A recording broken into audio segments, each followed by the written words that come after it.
Doctors, nurses, EMTs, etc. What's the most shocking thing you've seen after thinking, nothing could surprise me anymore?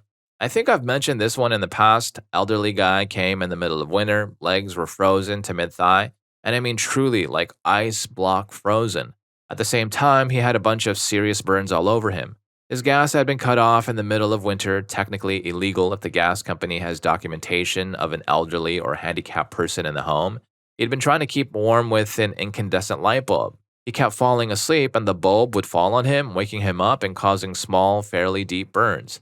He had immediate lower extremity surgery, rewarming, and went to the burn unit. He ended up passing away within a few days. The level of suffering he must have gone through is immense, and to this day, it is one of the saddest, most preventable passings I've ever seen. Yeah, I can't stop thinking about that poor man trying to warm himself with a light bulb. If there is a heaven, I hope he goes there and is always pleasantly, comfortably warm. Story 2. A patient's insurance company refused to pay for a PET scan. When the patient said they would pay for their own PET scan out of pocket, the insurance company said they would refuse to pay for any treatment, testing, or further work based on the evidence from the PET scan if she paid it for herself. It was the most petty BS evil thing I've seen insurance do in a long time, and I see them do petty BS stuff every day. Story 3. Psychiatrist here. A 6-year-old child with behavioral problems has a breakthrough with his therapist that he feels unloved and needs more affection from his mom. The very next day in his appointment with me, I tell his mother this. He looks at her and she replies with, okay, and goes back to playing on her phone. As a father, that broke my heart into a million little pieces. I've seen criminals, psychopaths, even interviewed serial criminals and seen the disturbing stuff of humanity.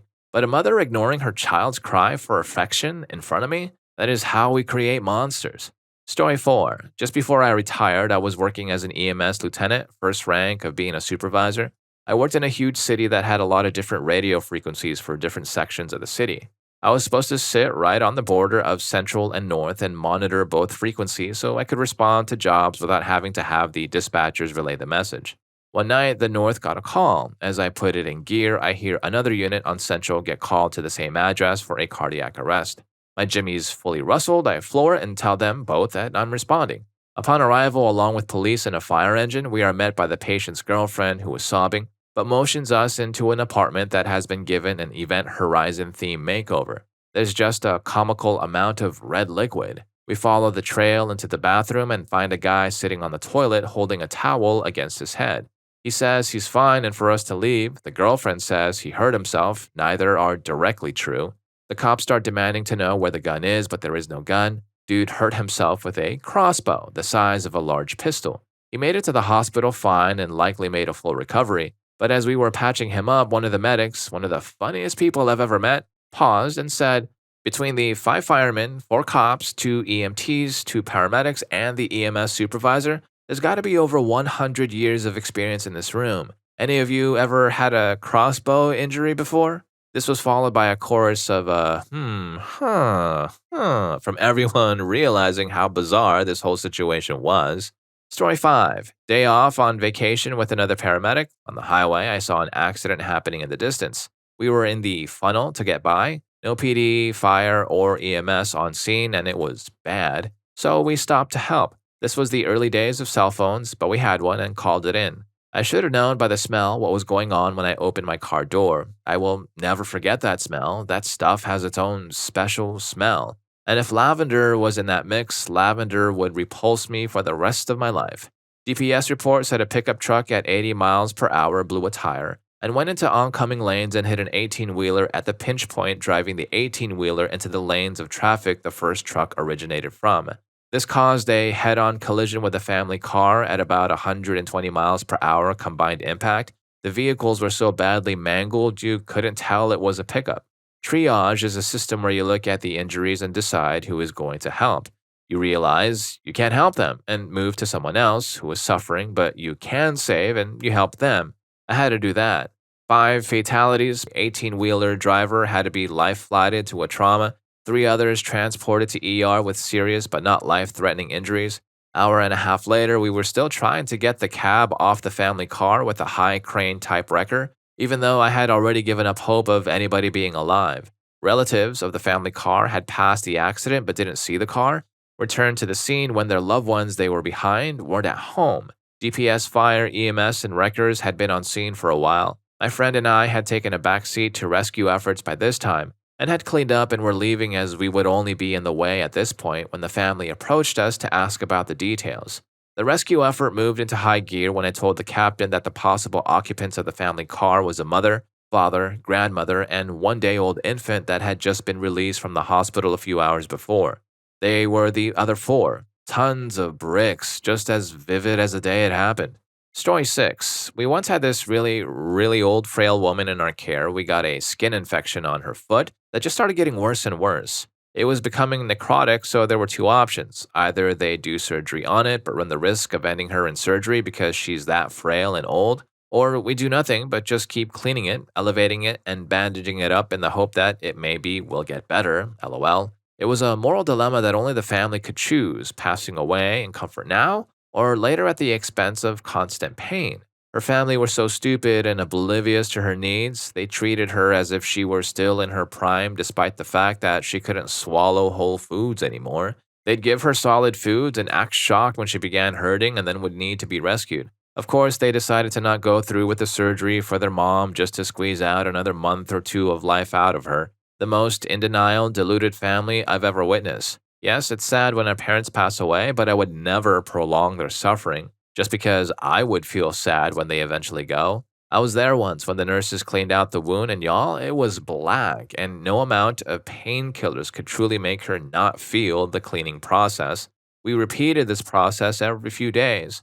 I held her hand as this nonverbal woman would just scream as it was cleaned.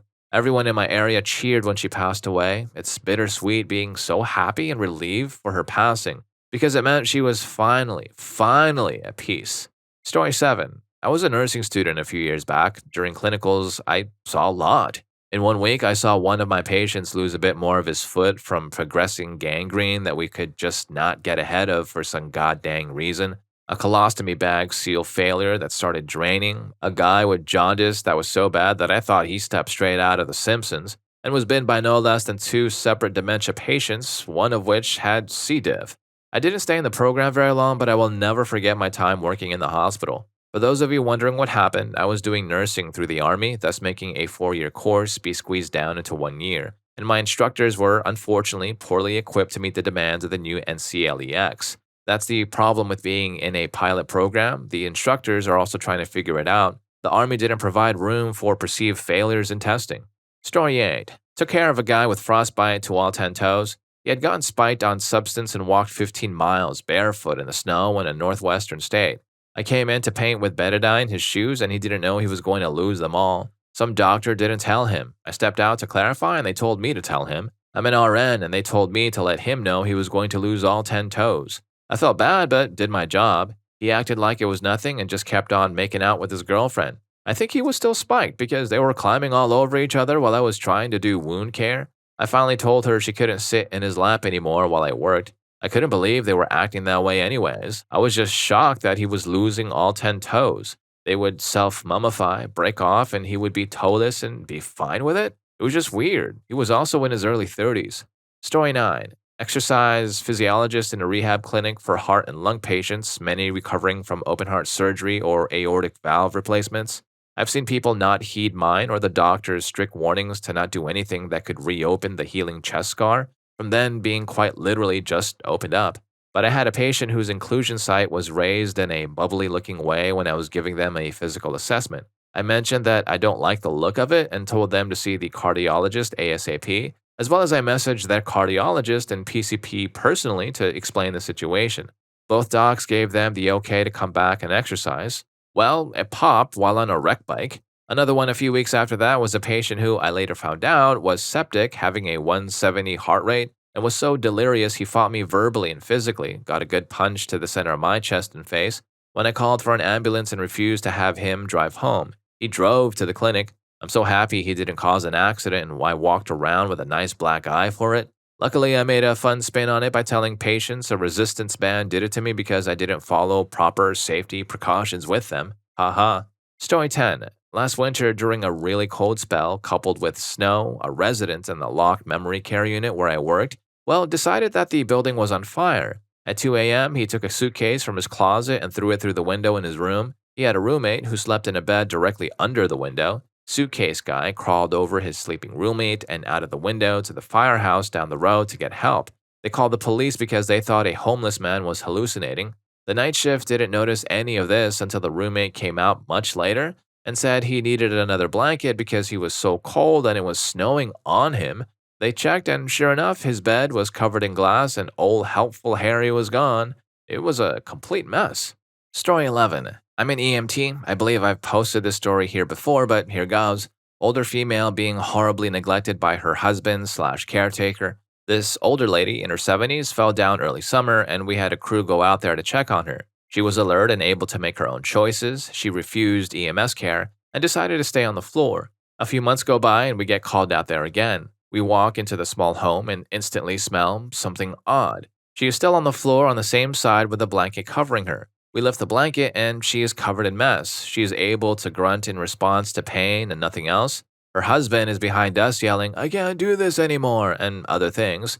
We call for help in PD, police department, and attempt to move this woman. We struggle to move her as she has been lying in the same spot for so long that she has fused to the carpet floor.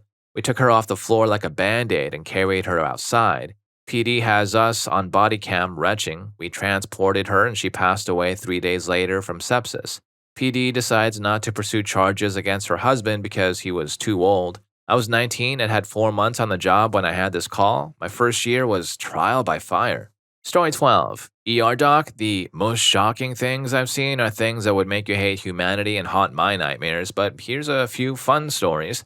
One, when I was early in my EMS career, I got a sick person call. Lady used to be 500 pounds and hadn't been able to get up from her couch in a few weeks. I don't know how she was alive, but she was barely fused to the couch fabric, smelled like a dumpster forgotten in a hot summer. Second, as a med student, I saw at least 2 people put on involuntary psych holds because no one cared to verify that English isn't their first language. I found one because I went around on the psychotic man found wandering a parking lot, realized he wasn't speaking gibberish, just Korean. Fully oriented and was wandering around that parking lot looking for someone to help him with his flat tire. 3. As an intern, first year of training to be an ER doc, finished coding a morbidly obese lady, rolled her once we called it to do a back exam, found one of her pet cats underneath her, unknown TOD for the cat. 4. Had a man who touched a very high voltage live wire. 5. Had a lady show up altered, not moving her legs, and an EKG showing a heart attack. EMS told me she did a bunch of substances. Family later stated she occasionally smokes grass, but no history of hard substance and was, by all accounts, a pleasant woman. Anyway, she had an aortic dissection extending up her carotid artery and down to her renal arteries. At that point, there was a clot cutting off all flow to the kidneys and legs. 6. Had a mentally normal 16-year-old swallow a bunch of magnets and give himself a bowel obstruction. Came in for right lower quadrant pain with normal ultrasound. MRI was down that day, so we got a CT scan to look for appendicitis because he never thought to tell anyone. Luckily, MRI was getting maintenance at that time. And 7, young buck hit in the chest, missed his heart, but the shockwave caused him to effectively also have a heart attack, a coronary dissection. Those are just some of the ones off the top of my head. Holy crap, that kid would have probably had a much crazier surgery or honestly not be here if the MRI wasn't down. Also, what exactly would happen? My imagination is going crazy, but if someone in the comments could help me out, what would happen in that kind of situation? Let me know. Super grateful for it. Story 13. Not a nurse, but my brother dated one. She assisted in a case where a homeless guy had been wearing jeans, and when they wore out, he had just put on a new pair on over the top of them, and then again later. So he had 3 pairs of jeans on. Never took them off, never bathed unless he jumped in a lake or whatever. And his leg hairs had grown through all 3 sets, so they had to surgically remove them. Story 14. I've encountered a surprising number of foreign objects in unexpected places. They always fell on it. One patient with Munchausen's who pretended to fall off a roof and land on a 5-inch screw. But the one that got me was spatula, man. I'm working one afternoon and we get paged out for a patient that called 911 for pain in an extremity.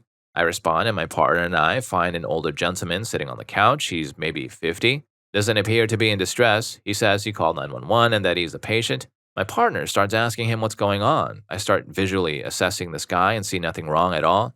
CAO X4 doesn't appear to be in tremendous pain. He's chatting comfortably with my partner and just lets us know that he'd like to go to the hospital and he can show us a problem once he gets in the rig. As he raises from the chair, I notice he's not very ambulatory, and there's a pretty bad smell from this guy despite his tidy appearance. At this point, we're both suspicious because nothing matches up, and we both look at each other thinking this is yet another bum spelunking adventure. But we load him up, we close the doors, and he just goes for it. You know those kitchen spatulas with a hole in the handle for hanging on a wall peg or whatever? He had inserted into the handle of an 8-inch spatula. The hole in this handle looks to be about 1.5 centimeters wide. I don't even know how he fit it in there. The guy who just revealed something I can never unsee is still chatting with us like everything here is perfectly normal, but I've lost all sense of duty. And I'm just sitting there on the bench seat staring at this dude like I've unwrapped a golden ticket in a Willy Wonka bar. You see, getting it stuck there isn't really the shocking part. The shocking part is that the vast majority of his extremity post spatula is black. I still can't even form the words, but my partner immediately asks how long ago this happened, and he said it's been stuck like this for the last 4 days. He said he and his wife were experimenting and stuck it in there, but that it had started swelling up and he started panicking when it wouldn't return. He said he attempted to saw and cut the spatula off, but had been worried about accidentally cutting his extremity off and stop. But he was too embarrassed to ask anyone for help, so he thought he'd wait it out. I cannot imagine the amount of pain he endured rather than ask for help. Needless to say, he lost most of his extremity to this. I still don't know what the heck he was doing with this spatula. I don't know how his pride somehow overcame the amount of pain he had to experience during that time. Hell, I'm not even sure how he had a spatula stuck while wearing jeans the whole time he was talking to me on the porch. Actually, I was going to say that. The whole time, he's still wearing, like, tight-fitting pants. Story 15. I work in acute rehabilitation, so it's not as crazy as ER, but I have a few stories. First was an elderly woman clearly not taken care of at home. Her toenails were so long that they curled completely under, like those goats with the curly horns. The worst part was that she had a prolapsed uterus and her uterus had pressure injuries, bed sores on it. I have no idea why none of this was addressed during her acute hospitalization. It's impossible that no one noticed, and they should have reported the family for negligence, but didn't, so we had to. Another patient who was in for cardiac rehab after a CABG, coronary artery bypass graft, collapsed in the bathroom, and we performed CPR. We called 911, and he was sent back to the hospital where he had his surgery. He returned to us after further surgery, did great, and was discharged home. These next two are more emotional than gory. The first involves a patient who had a TBI, traumatic brain injury, who was very mobile afterward but cognitively impaired. He was also very aggressive and mean, which was not his baseline at all. His wife was a nurse and was great during all of our teaching sessions. On the day of discharge, the patient kept saying she wasn't coming, and we reassured him she was. Hours went by, and she didn't arrive, so we called and there was no response. We sent police for a wellness check and found her in the tub. She survived and admitted she felt like a failure being a nurse, but was unable to emotionally deal with the significant cognitive and emotional changes her husband had. He went to a nursing home while she was in the hospital, and I'm not sure if he ever went back home. The second involves a patient with end-stage Parkinson's disease. His family had been withholding information from the outpatient neurologist about his decline, telling her it wasn't as bad as it was. I think it was partly embarrassment. He had become aggressive and was hallucinating a lot, and partly that they wanted him at home and not in an SNF, skilled nursing facility, even though he was more than they could handle. His wife had just been released from the hospital and came in with their daughter for a visit. He became aggressive and swung at his daughter, and his wife moved back to avoid getting hit and fell, breaking her wrist. She passed away a few days later from a multitude of pre-existing conditions and complications. We discharged him, and he passed away a week later in a nursing home. And if you're learning a thing or two from these stories so far, please remember to hit that subscribe and like button for more videos just like this. Story 16. Social worker. Dude cracked an egg into a needle and tried to inject it to boost his testosterone levels. Massive infection that led to a few weeks in hospital. Came out just fine and enjoyed all the attention from the healthcare workers.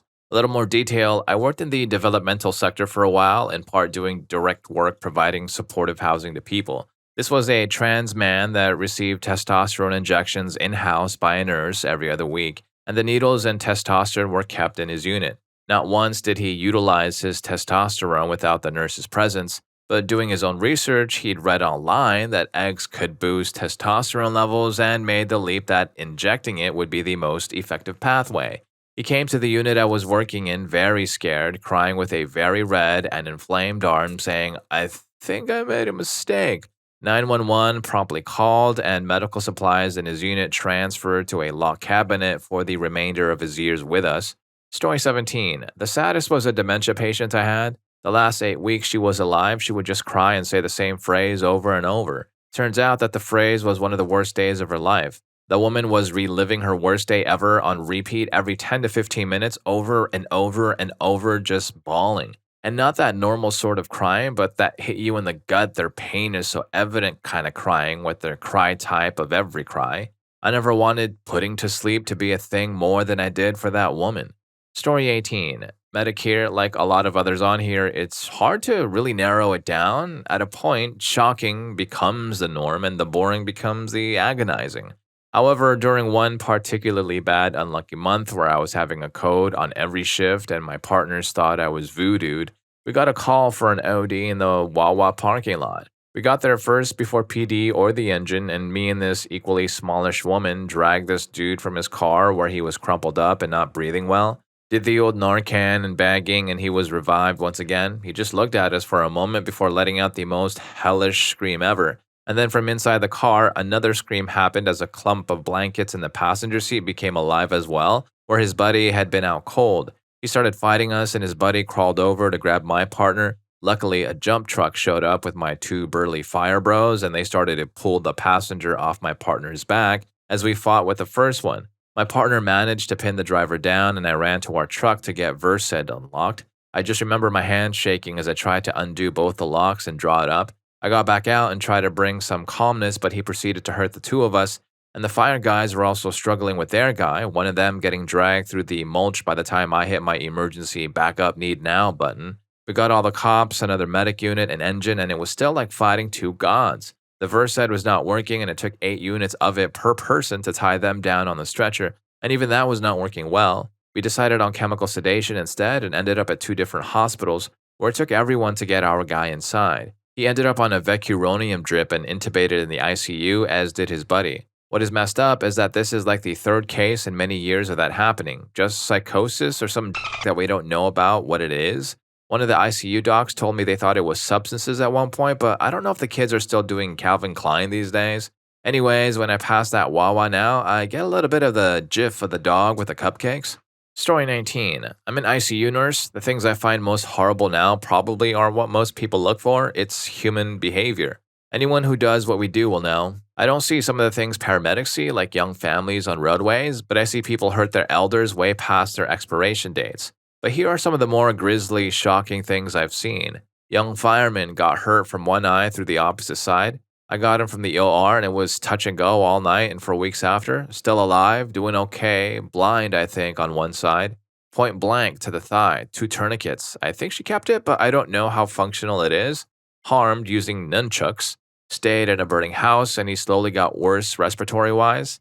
Destroyed by a buffalo. I think I have a lot more, but I'd have to think about it. These are just off the top of my head. The most dangerous thing we all do is drive. If you drive an open-air vehicle like an ATV or motorcycle, I would urge you to have good life insurance and a solid will and power of attorney in place. Story 20. Not shocking so much as an interesting surprise. Call to a car fire, and by the time we got there, it had spread to a van next to it. Car was essentially gone and the van was a shell. Everything in it burnt except a pair of Timberland boots.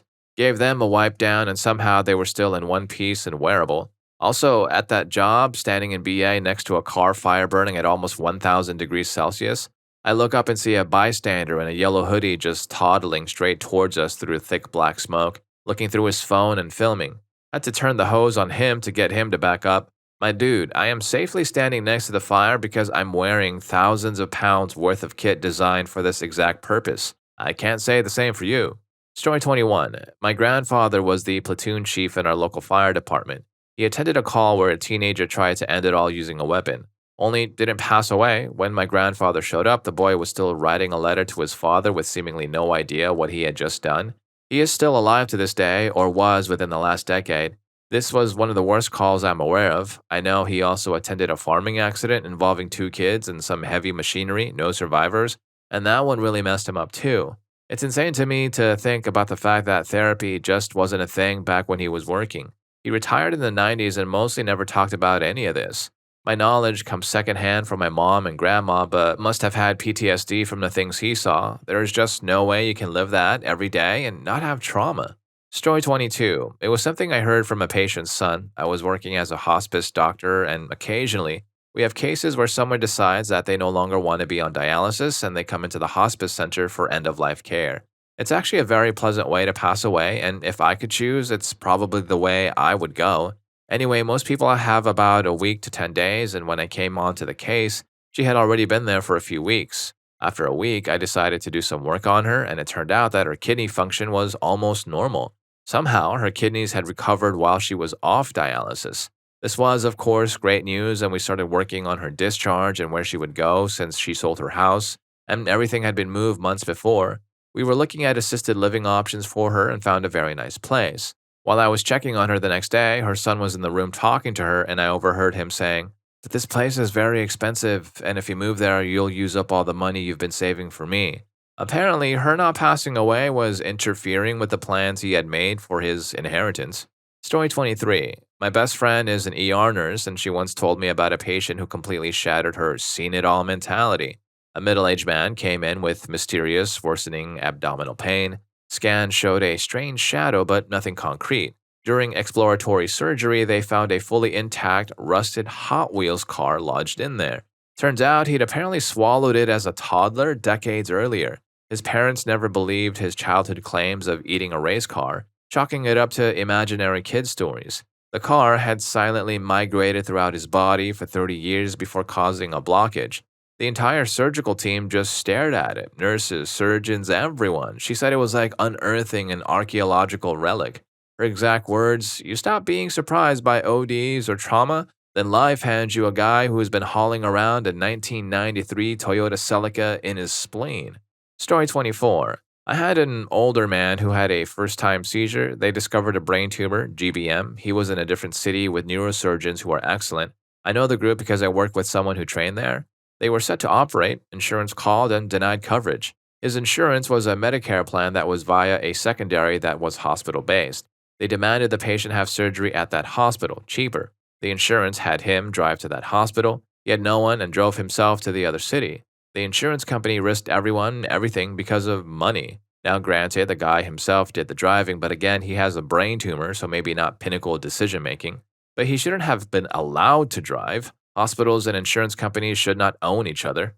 Story 25. This was from my medical school trauma rotation. Guy was riding the side of a garbage truck, called his wife at 6 p.m. to ask her what was for dinner, and if she wanted him to bring home takeout on his way back to the house after he got off his shift. Ended with, "I love you." The next call was from us in the trauma bay at about 8 p.m. The garbage truck rolled over with him riding on the side. The first thing she said was, "But he just called me about bringing home dinner." It was a moment that changed my view of mortality. Here 1 minute, done the next. Call your people often and tell them that you love them. Story 26. A home birth. The woman wanted to experience natural birth at home. She hired a midwife, and when the time came, they decided to try to deliver the baby on the bathroom floor. The midwife had an ultrasound 2 days prior. Baby was breech. She knew this baby was coming out backwards. She decided to keep delivering at home regardless. She called for paramedics in case the baby needed resuscitation because she's not good at that part. And the baby's legs come out, pink and kicking. Baby gets stuck. Legs go blue, stop kicking. Midwife goes into full panic mode. We load mom in the ambulance, perform a number of maneuvers, and deliver the baby. Baby is in cardiac arrest. We need to resuscitate, including CPR and intubation and medications. We get pulses back and get to the hospital. Baby makes a full recovery. Worst call of my life, completely avoidable. Don't use a midwife. We live in 2025. Don't end babies like she did. Story 27. I'm a clinical pharmacist in an LTAC. LTAC stands for Long-Term Acute Care Hospital, for those who don't know. We are not a nursing home. We are for people who are way too sick to go anywhere but can't stay in the hospital for 3 to 6 months. The most shocking thing I've ever seen is apathy. Apathy from doctors, apathy from fellow pharmacists, apathy from the nurses, from the patient families, just plain apathy. I've read all the books, I know what can happen to a human body, and I worked EVS for years working my way through school, so nothing, not a single damn thing about the human body shocks me. Not even the behavior of sick people shocks me. I'm numb to all of that. It's the apathy, really. The patients we have lost that we never should have lost were directly because of apathy each and every godforsaken time. Every time I come into work and hear a doctor let a septic patient suffer, or we carelessly gave a patient a non-suchomial infection and they passed away, or the admin wants to weigh the costs versus benefits of treating a patient, aka will the insurance cover the treatment, I pass away a little on the inside. Working in healthcare has hollowed me out, and I'm nothing resembling the person I used to be. You really get to witness firsthand the most depraved and evil actions that people can do. 15 years ago, I was young and hopeful, and deep down inside, I still desperately want to be 12 years old again and have some kind of faith in humanity again, but I don't. I just don't.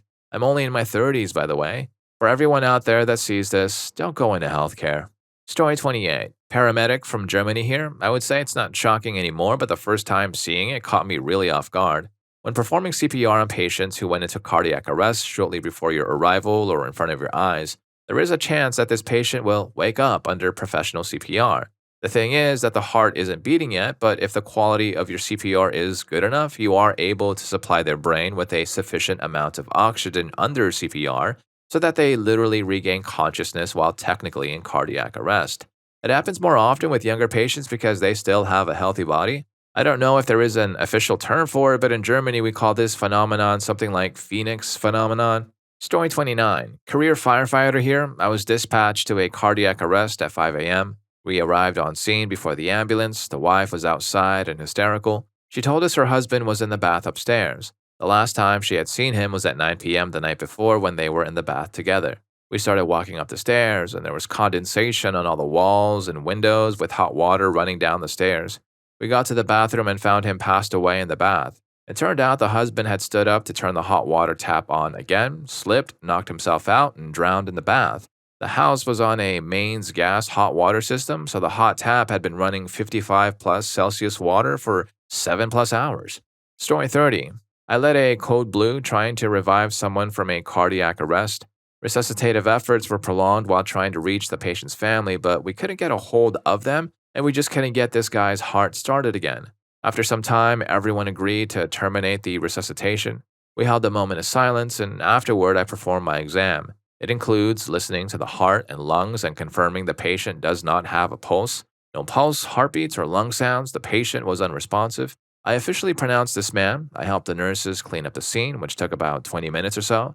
At one point, I was tucking the patient's arm in as we were about to put him in the bag when I thought I saw the covers over him move. I stepped back, obviously a little freaked out. I pulled the covers back and saw this man's chest rise and take a small breath, and then another breath, and then another. I put my stethoscope to his chest, and in the midst of all the unsuspecting nurses talking around me, I thought I heard heartbeats. I had another nurse listen, and she confirmed it too. We immediately brought the patient to the ICU, where he unfortunately never woke up or recovered. Still, though, I'll never forget that moment. Story 31. An old man was admitted after a neighbor called the police for a welfare check. His family was supposed to be taking care of him, but had just moved to another state and left him. He couldn't walk and had dementia. I guess the family put a bunch of food and water bottles around his bed, hoping it would tide him over with plans to come back every few weeks and restock, but they never did. Stray dogs had gone into the house and eaten all the food. He kept whimpering and saying sorry, and it was so sad. I tried not to cry when I did his physical assessment and found a cucumber-sized bed sore on his back. The pain and suffering this old man went through just breaks my heart.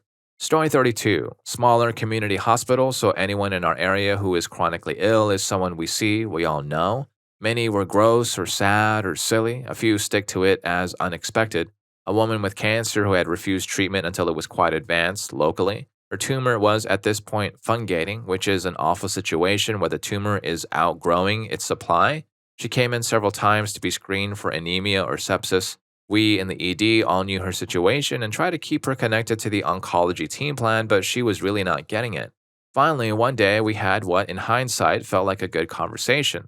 Awkward as crap at the moment, I told her in different terms that I could smell her off and that I felt it was contributing to her feeling generally tired. She asked me what I was talking about, and we discussed that smelling patients who may be in DKA or intoxicated, or whose wounds had different kinds of infections such as pseudomonas is real and important, and her odor that she may be unaware of tells me that her tumor is fungating. We can give topical metronidazole and some oral systemic ABX to beat it back a bit. She's gone now. I guess not exactly shocking, but deeply difficult. Story 33. Mine is funny and a little wholesome. I'm an RN and I used to work inpatient psych at a VA hospital. This was a locked unit with a lot of restrictions at the time. We had a patient one weekend that we all knew very well, a paranoid schizophrenic, whose baseline was, shall we say, very colorful. So he comes in to see the doctor Saturday morning and he's rambling about how he needs to get out today because his dry cleaning is ready. If he doesn't talk to the man, Carl will get his clothes, and Carl, his brother, also a veteran with paranoid schizophrenia, and also very familiar to us, would sell them for substances, which was probably not accurate.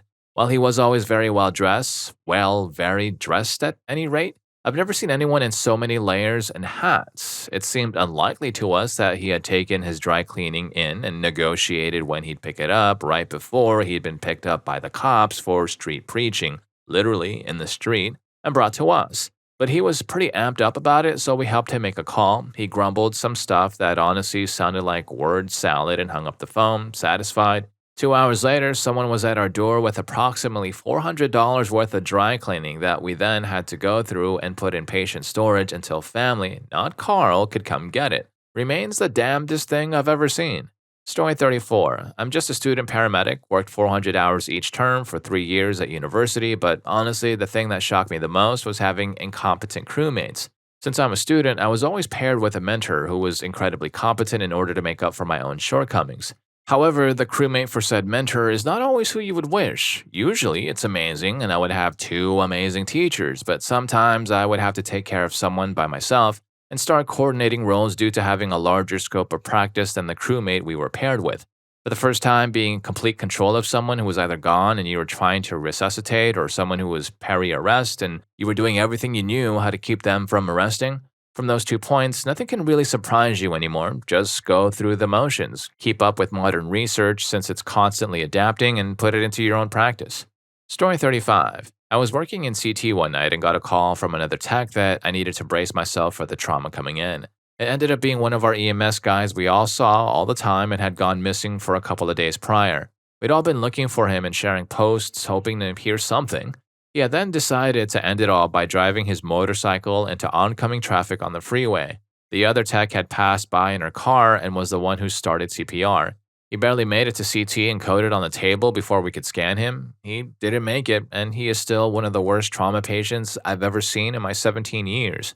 And if any of these stories got to you, here's more for you. YouTube thinks you're going to love this. I'll catch you in that video.